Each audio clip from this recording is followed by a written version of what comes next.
Mi nombre es Jesús María Alvarado Andrade, soy el director de la Escuela de Posgrado. En esta oportunidad tengo el placer de tener como invitado al profesor Miguel Ancho Bastos. Profesor Bastos, bienvenido. Muchas gracias, doctor Alvarado. No, el placer es nuestro. Vamos a tener una conversación, la dividiré en dos partes. Una primera parte referida a temas de burocracia, de administración pública, de estadolatría, y una segunda parte que vamos a hablar sobre, básicamente sobre temas de formas políticas. En la primera parte quisiera preguntarle, a usted ha leído mucho, lo vemos en las redes sociales también, yéndose explicando a los jóvenes, y me gustaría preguntarle sobre esto que a mí se llamaba la estadolatría. ¿Cuáles son los efectos que tiene esta estadolatría, no solamente en el pensamiento político, sino efectos también políticos concretos? Bueno, la idea de que los intereses del Estado están por encima de los intereses de la persona es uno de los puntos. Pero también, por ejemplo, la idea de que el Estado sabe más que las personas. Que digamos que el conocimiento que ofrecen los Estados es un conocimiento como neutral, eso es un conocimiento preciso y que goza como de un plus de credibilidad frente al conocimiento, por ejemplo, de un científico individual o de un profesor individual. Supuestamente los datos y las cifras y las opiniones que ofrecen, por ejemplo, los expertos del gobierno, pues tienen como más peso que los otros. Se vio en la pandemia, ¿no? Y eso es un ejemplo de estadolatría. Pero eso yo creo que viene de Hegel casi todo. Ya, pero a los efectos, por ejemplo, de la estadolatría, se parte siempre en los estudios de ciencia política, los estudios de derecho. Es como que si el Estado es la única forma política y por tanto todas las discusiones giran en torno a qué puede o no puede hacer el Estado, y es como que si no hubiese otra posibilidad de pensar o de estudiar las cuestiones políticas. Cuando habla usted de estadolatría, está apuntando a este tipo de cosas. Igual que los teólogos, por ejemplo, medievales, pues ya partiendo de la base de que Dios existía y a partir de ahí construían una cosa. Toda la moderna ciencia política, la moderna teoría del Estado, parte de que el Estado existe, tiene atributos de bondad, de sabiduría, de perfección, ¿no? Y que no hay que discutir su existencia, simplemente es ver cómo actúa o cómo puede usarse para hacer una determinada cosa. Y cuando habla de estadolatría, fíjese también otra cosa. El Estado, los atributos del Estado son en buena parte sacados del culto religioso. Normalmente en una iglesia pues hay un culto, ¿no? Por ejemplo, un culto de la tría, que se llama así, que es el culto a Dios. Pues cuando es el momento de la consagración, pues uno pone de rodillas, se pone uno de pie, o sea, hay una serie de rasgos, como el culto a los santos, ¿no? Los cultos de Dulía, de Superdulía, etc., ¿no? Bueno, pues al Estado también hay que prestarle culto, ¿vale? Pues, realmente, pero porque hay que ponerse de pie cuando suena un himno, ¿no? Que es el mismo tipo de... Claro, una cosa es respetar eso, que nadie criticará. Pero digo que no se está exagerando un poco, no se están atribuyendo, digamos, al Estado atributos que antes tenía la divinidad. Yeah. Y el culto que se le debe prestar es un culto semejante en ritos, formas, etcétera, al de la divinidad. Pero cuando se aborda, por ejemplo, los temas de ciencia política con una perspectiva anárquica o anarquista, creo que Buchanan le hablaba como una especie de anarquismo filosófico, o sea, adoptemos incluso una posición anárquica para ver cuáles son los problemas o no del Estado. Básicamente mucha reacción en contra. La mayoría de la reacción de la gente es, pero es que el anarquismo es imposible, claro, es una mala teoría, etcétera. ¿Qué opina usted? A ver, es el mismo argumento que le decían a los ateos en otros tiempos. ¿Cómo no va a dudar de la existencia de Dios? ¿No? Pues digamos que yo soy un poco agnóstico, escéptico respecto del Estado, ¿no? Es lo mismo, solo que pasa Dios se puede salir del Estado o no.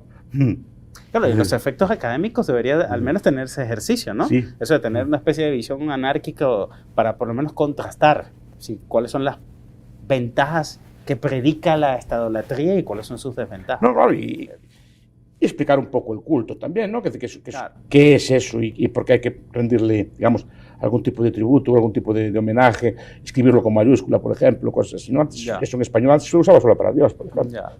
¿Y qué opinión le merece esta visión que se tiene hay algunos autores que dicen, bueno, en nuestra tradición, por ejemplo, hispana, a partir de la corona española, la monarquía hispana, se parte de que nosotros no conocíamos estados, sino que era otro tipo de forma política y que la idea de estado es una idea más protestante, es una idea más de los teóricos absolutistas. Y entonces en América Latina hemos querido desde nuestras independencias construir estados. Y los estados funcionan muy mal. Hay gente que dice incluso que no son estados modernos y se empeña en construir burocracia. Claro, no, es que estado moderno es un artificio, un artefacto, una tecnología, o sea, una organización Es relativamente reciente. De hecho, se discute cuándo empieza a hablarse de este concepto. Unos hablan de Westfalia, por ejemplo. Otros hablan, por ejemplo, de la Prusia del siglo XVIII, que instala por primera vez sistemas educativos a gran escala y burocracias profesionalizadas, no patrimoniales, sino patrimonializadas, que son burocracias del Estado, no del rey. ¿No? Y después, a través de la Revolución Francesa, cuando digamos que el Estado se constituye en una forma abstracta. Que son procesos que son paralelos y después que se van sintetizando. Pero la idea del Estado es como una forma abstracta. Antes el Estado, el poder político era una persona. Claro. Si yo le pagaba tributos a un rey, a un conde, a un duque, a un marqués, a una persona, a un obispo, ¿vale? Pero si le pagaba a una persona, yo veía que esa persona era la que cobraba el tributo y después lo gastaba. Pero ahora no le pagamos tributo a una persona, creamos una especie de ser ficticio, aunque después ese ser ficticio, quien reparte el dinero que cobra, pues son los que ocupan en cada momento el poder político. Yo le pago dinero, o sea, yo realmente le pago dinero al gobierno español y después él lo reparte de acuerdo con sus presupuestos, cosas así. Pero yo no lo estoy pagando a una persona concreta, pues a Pedro Sánchez, a Feijóo, a Rajoy o quien sea, sino que lo estoy pagando supuestamente a España. Ya. Y entonces, partiendo de esa idea de que se puede discutir más o menos el origen del Estado, algunos lo sitúan como la Revolución Francesa, como usted dice, otros que se ve patente más en el tema de Prusia, con la burocracia, sí, etcétera. Buena parte de la literatura moderna que sigue a esas visiones, parte de que, bueno, entonces lo que hay que construir son administraciones racionalmente organizadas, claro, esquemáticas, burocratizadas. Con división del trabajo estricta, con su jerarquía, con también su elemento de abstracción. Correcto. ¿No? Pero usted ha sido crítico de eso. Con separación, por ejemplo, del puesto del cargo, o sea, del puesto del cargo. Es decir, antes usted, por ejemplo, me gusta mucho contarlo, antes en la Edad Media usted iba a escuchar a un profesor. Sí. Iba a París o a Bolonia, donde fuera, iba a escuchar una clase de Juan de París, iba a escuchar una clase de Tomás de Aquino, iba a escuchar una clase, ¿no?, de Pedro Abelardo. Iba a escuchar a un señor o una señora, pues lo que fuera, pues iba a escucharlos usted allí a como hablar, pero iba a un sitio. No, ahora lo que viene a escuchar es el profesor que le pongan. Usted viene a una facultad y le asignan un profesor, no va a escuchar a un profesor, cualquier profesor que sea, vale, es decir, no es lo mismo y a todos los efectos prácticos igual uno que otro, ¿no? Hay una separación ya de eso, es decir, simplemente el que tiene la potestad de enseñar es el que está en el cargo, tenga o no tenga nada que decir. Ya. Pero, o sea, muchas veces tiene muchas cosas que decir, pero no estoy criticando la calidad del profesional, sino que independientemente de la calidad, quien le asigna, quien le da, es un profesor asignado burocráticamente. Claro, puede ser asignado burocráticamente, sí, que tiene que además dar un contenido que ya ha sido definido anteriormente. No es que va usted a escuchar a un señor o una señora, va a escuchar a quien le pongan. Y en esta idea un poco medieval... Y solo quien le pongan, correcto, es el que... Igual que el juez, supongo que antiguamente pues, los jueces tenían, como lo que cuenta de los cadís o ese tipo de cosas, pues había una competencia entre jueces y usted quería que le juzgara a un juez pues, con reputación de santo, con reputación de buen juez, ahora le toca al juez natural del lugar. Pero en ese sentido en ese sentido le quería preguntar, porque cuando se habla de estas ideas de competencia de jurisdicción, que remiten más o menos a la Edad Media, básicamente, profesor Bastos, la mayoría de la gente dice, no, pero eso es la Edad Media. Sí. En el mundo moderno, más bien tenemos que buscar racionalidad, organización, etcétera. Y usted ha sido muy crítico de eso en el ámbito de la burocracia. No veo que sea más racional una burocracia así maquinal, una burocracia con su división del trabajo, ¿no?, con su geometría incluso, ¿no? Cartesianamente. Que evita la redundancia, que evita la duplicidad, ¿no? Que pues una cosa, son cosas que se consideran horribles, ¿no? Y su asignación, digamos, estricta de competencias a un nivel territorial. ¿Y por qué? Claro. ¿Por qué? No. Se lo comentaba yo el otro día, es decir, usted va a una calle de Santiago y hay un montón de bares uno al lado del otro. Nadie dice que están duplicados. Y pasa algo. Es más racional hacer un bar solo, más grande o más tal allí que 40 bares distintos, cada uno con su cosa. Y cuidado, y cada uno de los bares presta servicios distintos. Porque las administraciones tienen que tener solo una en cada sitio, no pueden duplicarse, triplicarse, etc., ¿no? Ya. Además, la competencia en esos aspectos es buena. Claro. Antes, a partir de eso le quería preguntar, antes en los debates, por ejemplo, de lo que era derecho y política, había más acercamiento. Sí. Los últimos años se han ido como bifurcando. Las personas que se dedican a una ciencia política y las personas que se dedican al derecho. Sí. En España antes se hablaba de esto de derecho político, que era una especie de división de ciencia política con derecho. Lo que le quería preguntar como experto en ciencia política es ¿qué opinión le merecen estas ideas un poco del derecho actual, sin entrar un poco a cuestiones jurídicas? que están desatendidas de los grandes temas también de la ciencia política y de la economía. Bueno, pues el derecho también. El derecho y la política tienen puntos de coincidencia, pero no todo el derecho es político ni toda la ciencia política es jurídica. Hay puntos de coincidencia que son interesantes, ¿no? Desde la organización administrativa, pues todo el debate sobre los parlamentos, cómo se organizan las elecciones, pueden estar en coincidencia, por ejemplo, todos los debates de la teoría de juegos o así, pues a lo mejor el derecho tiene, porque hay muchos aspectos del derecho mercantil o del derecho natural, a lo mejor tienen relativamente poco que ver con la política. Entonces, es normal que existan derechos y ahí, por ejemplo, una de las cosas que usted ha dicho en muchos de sus trabajos es, por ejemplo, el olvido que se hace sobre las discusiones sobre reforma política, formas de gobierno. Sí. Eso tiene una implicación, por ejemplo, sobre todo cuando hoy modernamente se pone la democracia como si fuese el único régimen político, o se mitifica la democracia. La democracia es la república, ¿no? Ya. Es decir, lo que voy a decir es que los debates viejos, cualquiera de los manuales, por ejemplo, los de Mosca, es un manual de historia de las ideas y de las reformas políticas. Claro, la forma política ya no se discute, aunque sea como ejercicio. La ciencia política moderna se basa en la democracia, pues en la forma de nuestros días, y todo lo que los desarrollos de la ciencia política son basados en la democracia, como son las elecciones, como son los políticos, como son los autores democráticos, qué teorías de la democracia. Cuidado, está bien, probablemente sea la mejor forma o no estoy discutiendo esto. Pero, aunque sea como ejercicio, sí podíamos discutir formas alternativas, porque antes yo leía los libros viejos de política, todos tenían allí, pues eso, no la dictadura, pero sí que la monocracia, la aristocracia y la democracia, ¿no?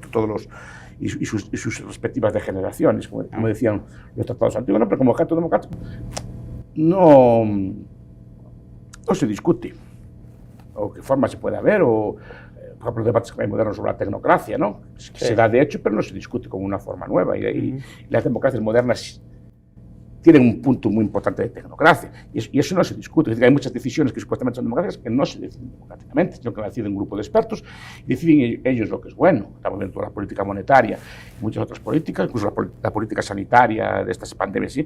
No fue una política democrática, no hubo consulta en ninguna relación. Claro, sí.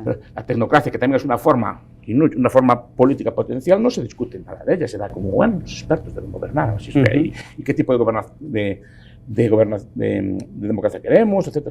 ¿Cuál es el alcance de la democracia? Debates de este estilo. O sea, ¿que tiene algún tipo de límite en su extensión? Es decir, ¿hasta qué punto puede llegar la democracia? ¿Qué es lo que puede votar la gente, digamos, ¿no? Y cuando dice que no se discute, le quería preguntar sobre esto. Buena parte, cuando lo he escuchado en muchas conferencias, usted casi siempre al final recomienda una literatura que es prácticamente desconocida. Sí. Los jóvenes lo valoran mucho, que me parece algo muy importante. A los efectos educativos, universitarios, pero en general, ¿qué efectos tiene o hay una relación entre olvidar estos grandes temas y ya no leer esa literatura? Claro, estos libros así que estoy hablando no están prohibidos. Están en las bibliotecas y muchas veces se consiguen fácilmente en internet o se pueden descargar, están en páginas de libre descarga. Para que no se habla de ellos. Entonces, yo a veces me gusta, pues mira, hay otros autores o otras cosas, por lo menos úsenlos como contraste para ver lo que están viendo ahora, ¿no? Porque ahora parece que todo discutido, ya hay una solución correcta y lo discutimos así pequeños matices, ¿no? Y los grandes debates de la política son estos, debatir las formas y la evolución de las formas y la degeneración, como decían los antiguos, de las formas, ¿no? Ahora, pasando a un tema que creo que es complementario, al cual usted le ha dedicado también bastante tiempo, es el hecho de podemos discutir ideologías, podemos discutir ideas, podemos discutir, pero también hay una parte importante que es el método. Entonces, por ejemplo, en el caso de la escuela austriaca, se ha dejado un método, el individualismo metodológico, una metodología. ¿Qué importancia tiene el rescate de esa metodología en particular? Digo esto porque a veces la gente relaciona escuela austriaca con liberalismo, pero no necesariamente. O sea, la escuela austriaca es una metodología. El método es muy importante, porque si no, tiende a ver las cosas de forma holista. Y en la mente se acostumbra a ver las cosas de forma holista. Rusia invade Ucrania, o España comerció con Francia y el saldo. O sea, empezamos a pensar en términos de colectivos pensando que es una señora que comercian entre ellas, o la sociedad española es de izquierdas, o la sociedad española es de derechas, o la sociedad española, como la sociedad española, pues habrá señores de España que son de derechas, señores de España y señoras que son de izquierdas, otras cosas, pero no es España, es de izquierda. que es España es una abstracción. Ese tipo de abstracción la usamos todos los días en las ciencias sociales. El español medio gana tal. No hay español. El español medio no sé si existe en alguna parte. Estamos todo el día precisamente por olvidar el método. Entonces, tenemos que pensar como si todo fuera lo mismo y que ganamos todos si ganamos tal cosa, si exportamos todos, parece que ganamos todos, y si importamos mucho, importamos todo, ¿no? O España se viró a la izquierda, o España viró a la derecha, ese tipo de cosas así. No, las personas, cada una de ellas cambia individualmente. La suma agregada es lo que cambió. Que no es que ahora de repente, de la noche a la mañana, España, que no sé exactamente lo que es, o Guatemala, o Francia, no sé, pues España, pues cambiaron de forma de ser, no cambió nada, son personas individuales cambiando.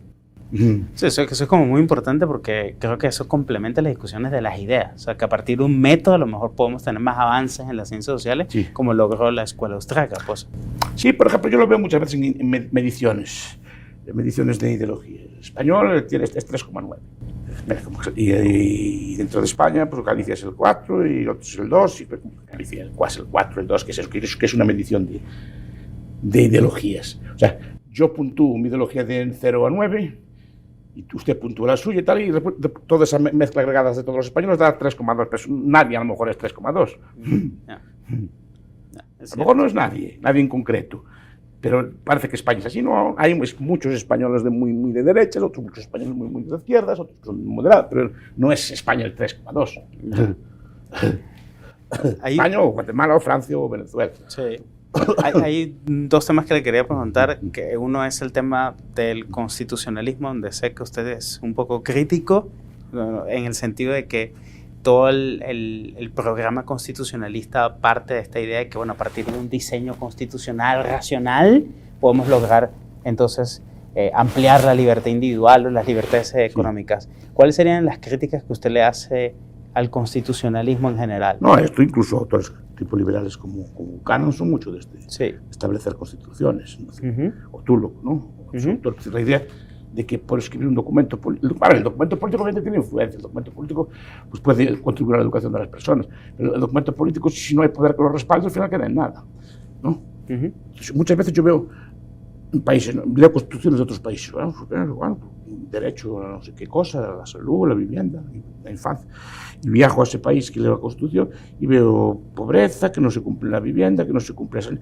Entonces, el papel, porque está escrito un papel, no se va a cumplir la cosa. Son necesarios medios para llevar a cabo todo eso. Y lo mismo, si la Constitución pone una cosa, después las relaciones de poder internas no se cuentan con la Constitución, la Constitución no se cumple. Pero hay muchas personas, profesor Basto, que piensan, entonces dicen, ok, pero entonces, dado que la Constitución tiene esa cantidad de derechos y se requieren de esos medios, el medios tienen que ser unas burocracias fuertes, con mucho poder, un derecho administrativo bastante fuerte para que eso sea posible. Sí, y piensa que por mero hecho de haber una burocracia, el derecho se va a garantizar. Si tendrá los medios y si sabe hacer.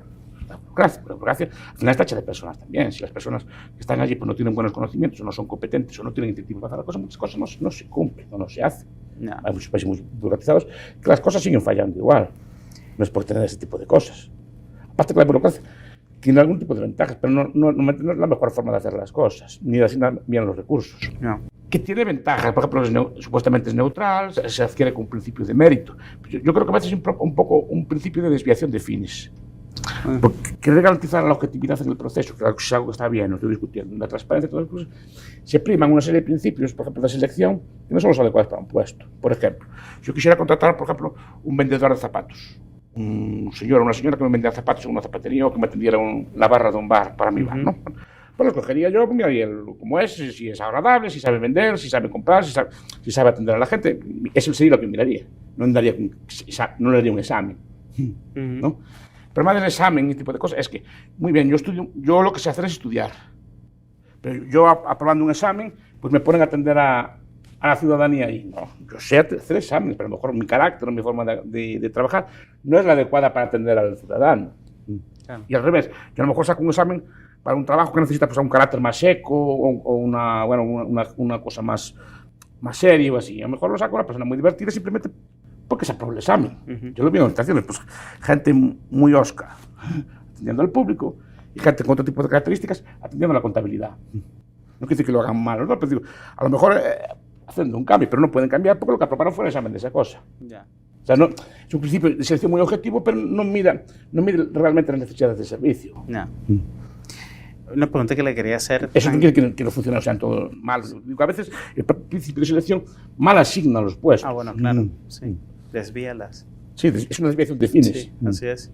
Quería hacer una pregunta. Angelo Panavianco, el politólogo, pensador italiano, dice que después de la Revolución Francesa el liberalismo se ha decantado por una pregunta.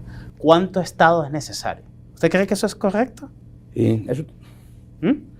Sí, no es cuánto, sí, efectivamente. ¿Cuánto y en qué ámbitos? ¿Y cuál es el problema que usted ve de ese dilema? Porque no hay una medida, no hay un metro para medir eso. Ya. Es coyuntural. ¿Cuánto? Ahora se usa, por ejemplo, pesos económicos, que tampoco también son un poco falsos, ¿no? Por ejemplo, el gasto público lo que mide, por ejemplo, muchas veces es gasto en pensiones, pero no mide el intervencionismo relativo. ¿No? Mide el peso del PIB, es el 40%, ¿vale? Pero a lo mejor es porque se gasta mucho en pensiones o en cosas que no son especialmente intervencionistas. Y a lo mejor estados con menor, digamos, peso en la economía pues pueden ser relativamente más intervencionistas. Eso hay que ver. Ahora, ¿con cuánto? Pues sí, sobre todo cuánto y en qué. Pregunto si hay algún ámbito que debe estar excluido o no, etcétera, ¿no? Ámbitos de la vida privada, ámbitos de la vida social. Deben estar regulados o no. Ese tipo de cosas me interesa mucho. Okay. ¿Cuánto? También es importante, claro. Siendo fiel a esta... Lo que pasa es que no hay una medida. Sí, o sea, no podemos definirlo así como en abstracto. Sí. Pero entonces significaría que es también coyuntural e histórico también. Que ese tipo de argumentos tan abstractos, de Panavianco, dan lugar a que después se puede intervenir lo que se quiera. Ya, claro. Ya.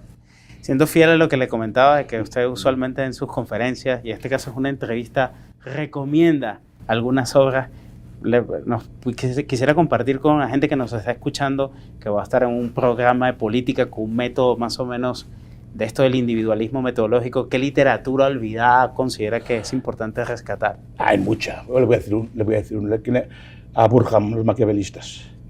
Okay. Maquiavelistas, 2 puntos, defensores de la libertad. Yeah. Esa traducción española que yo empezaría por un libro raro, empezaría por algo así, y pues algo de Andreski, si lo consiguen. Parasitismo y subversión en América Latina.